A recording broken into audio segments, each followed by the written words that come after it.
नमस्कार, मैं राहुल अवस्थी और आप देख रहे हैं भारत अपडेट। आज हम डीजल और पेट्रोल को लेकर एक ऐसी खबर लेकर आए हैं जिसको सुनकर आप शायद चौंक जाएंगे, क्योंकि सरकार ने एक ऐसा फैसला लिया है जिसके बाद पेट्रोल पंपों पर तेल मिलने का पूरा नियम ही बदल गया है।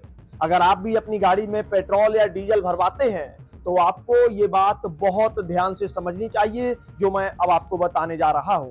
आपको बता दें कि पेट्रोलियम मिनिस्ट्री ने एक नया आदेश जारी किया है जिसका नाम थोड़ा बड़ा है, भारी भरकम है, और इसका नाम है motor spirit and high speed diesel temporary regulation of supply through retail outlets order 2026।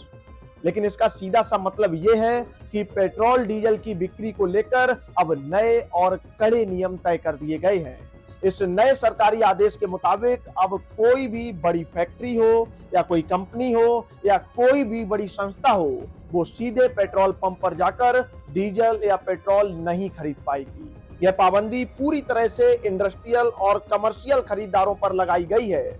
इतना ही नहीं, जो हम और आप जैसे जो आम लोग हैं अपनी गाड़ियों में डीजल डलवाने जाते हैं, हमारे लिए भी अब सरकार ने एक लिमिट तय कर दी है। अब कोई भी आम ग्राहक एक दिन में अपनी गाड़ी के लिए 200 लीटर से ज्यादा डीजल पेट्रोल पंप से नहीं ले सकता है। और इस नियम की सबसे बड़ी जो शर्त है वो ये है कि पंप से खरीदे गए इस डीजल को आप आगे किसी और को बेच नहीं सकते, यानी इसकी रीसेल पर पूरी तरह से सरकार ने रोक लगा दी है। सरकार ने ये कड़ा नियम अभी के लिए सिर्फ 90 दिनों के लिए लागू किया है।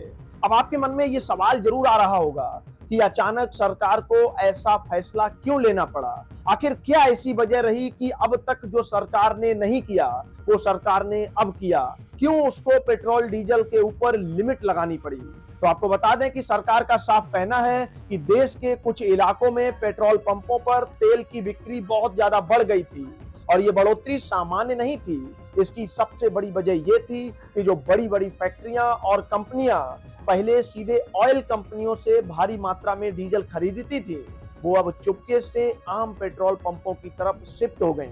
ऐसा इसलिए हुआ क्योंकि खुले बाजार में मिलने वाले डीजल और पेट्रोल पंप के जो रेट हैं उनमें एक बहुत बड़ा अंतर आ गया था। कंपनियां जो सीधे तेल खरीदती हैं उसे बल्क सेल प्राइस कहते हैं और ये रेट इस वक्त पेट्रोल पंप के रेट से काफी ज्यादा हो गया है।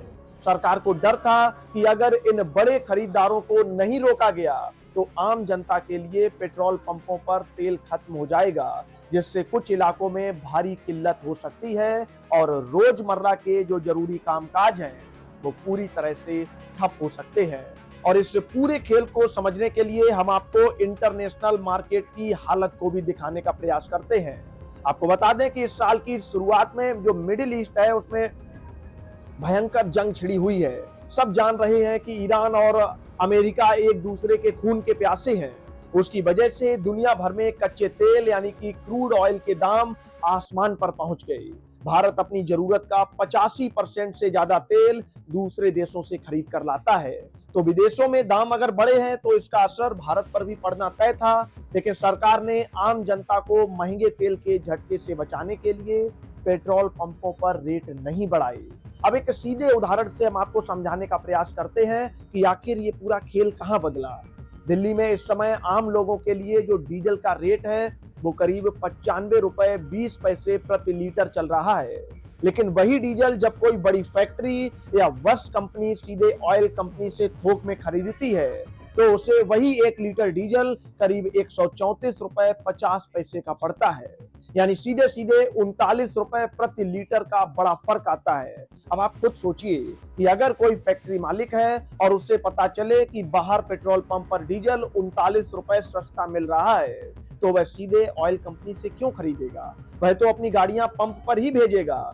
इसी भारी मुनाफे के चक्कर में बड़े खरीदार पंपों की तरफ भागे और सरकार को ये 200 लीटर वाली सीमा लगानी पड़ी।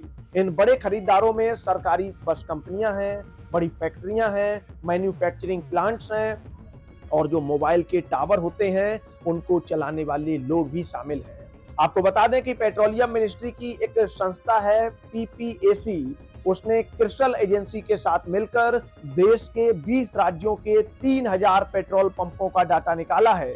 इस रिपोर्ट से पता चलता है कि देश में बिकने वाले कुल डीजल का जो सबसे बड़ा हिस्सा है, यानी करीब 64% अकेले ट्रक वाले खरीदते हैं। इसके बाद हमारे देश का कृषि क्षेत्र यानी खेती किसानी आती है, जिसका हिस्सा करीब 4.7% के आसपास है। किसान भाई ट्रैक्टर चलाते हैं, खेतों की दूसरी मशीन है और पानी के पंप चलाने के लिए इस डीजल का उपयोग करते हैं। और इसके बाद जो नंबर आता है वो पावर जनरेशन का, यानी फैक्ट्रियों और सोसाइटियों में बिजली कटने पर जो बड़े बड़े जनरेटर चलते हैं, उनका हिस्सा करीब 1.6% है। वहीं जो मोबाइल टावर 24 घंटे चालू रहते हैं, उनके पीछे चलने वाले जो जनरेटर हैं, उनका हिस्सा इस रिपोर्ट में 0.4% बताया गया है।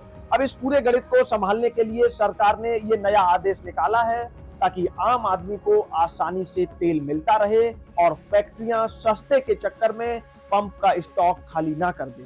डीजल पेट्रोल के ऊपर अगर कोई भी अपडेट आएगा, रेट बढ़ेंगे, घटेंगे या मिडिल ईस्ट की क्या स्थिति है, इस बारे में हम लगातार आपको भारत अपडेट के मंच से अपडेट करते रहेंगे। आप हमारे साथ जुड़े रहिएगा। तब तक के लिए नमस्कार।